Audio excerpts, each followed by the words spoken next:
नमस्कार दोस्तों। आज जो कहानी हम आपके लिए लेकर आए हैं उसका नाम है आंगन आंगन हर सिंगार। ये कहानी हमने हरियाणा की सर्वश्रेष्ठ लेखिका कमल कपूर जी की पुस्तक आंगन आंगन हर सिंगार से ली है। तो आइए सुनते हैं आज की कहानी आंगन आंगन हर सिंगार। घड़ी की सुइयां 12 के अंक को पीछे छोड़कर आगे बढ़ चुकी थीं, यानी तारीख बदल चुकी थी। उसने एक ठंडी सांस लेकर आस के सारे दिए बुझा दिए। पिछले 24 घंटों में उसने पल पल इंतजार किया था अपने तीनों बच्चों के जन्मदिन की बधाई के फोन या संदेश का, पर गहरी निराशा ही हाथ लगी। उसने फिर एक ठंडी सांस लेकर करवट बदली। सुधांशु चैन की नींद सो रहे थे। कितने व्यवहारिक और संतोषी है ना उसके ये समझदार पति। हर स्थिति से समझौता करना जानते हैं। रिटायर हुए तो दूसरी नौकरी खोज ली ताकि बच्चों के आगे हाथ ना फैलाना पड़े।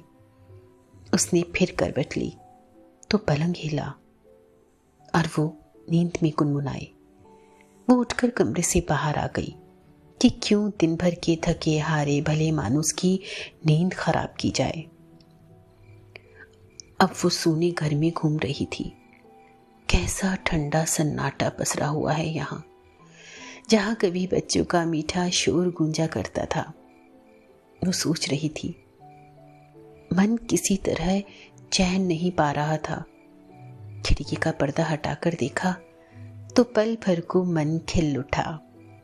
बाहर कार्तिक पूर्णिमा की धवल चांदनी बिखरी हुई थी। शायद यही मेरा संताप मिटा सके, सोचकर वो दरवाजा खोलकर बाहर निकल आई। ठंडी हवाओं में घुली एक मीठी महक उसकी रूह में उतर गई। सामने उसकी छोटी सी बगीची में गुलदस्ते सा खड़ा हर सिंगार उस उजास में अपना गंध वैभव लुटा रहा था। वो नीलकमल की कुर्सी खींचकर उसके साए में बैठ गई। कुछ पल के लिए थमी दर्द की नदी यादों की लहरें संग लिए फिर बह निकली। इसी आंगन में बच्चों के हाथ थाम कर उन्हें चलना सिखाया था उसने। आसपास के घरों के बच्चे इसी आंगन में जमा होकर कितने धमा चौकड़ी मचाते थे। कितना अभिमान था उसे कि 3 बेटों की माँ है वो। बुढ़ापे में उनकी पलकों पर सच कर बैठेगी। पर युवा होकर इसी आंगन से बाहर पगधर बारी बारी तीनों विदा हो गए। विदेश जा बसे और कभी लौट कर ना आए।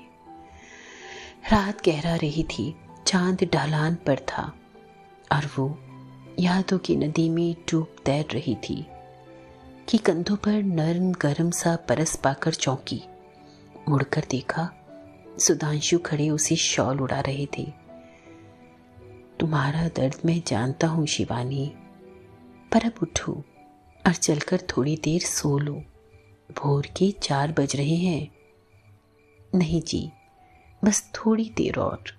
देखिए ना, सारी टहनियां कैसी महकते फूलों से लदी हैं।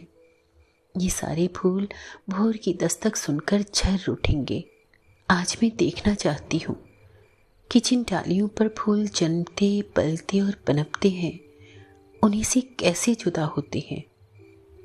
तभी बाकी सबा चली और झर झर कर हर सिंगार के फूल धरा पर गिरने लगे।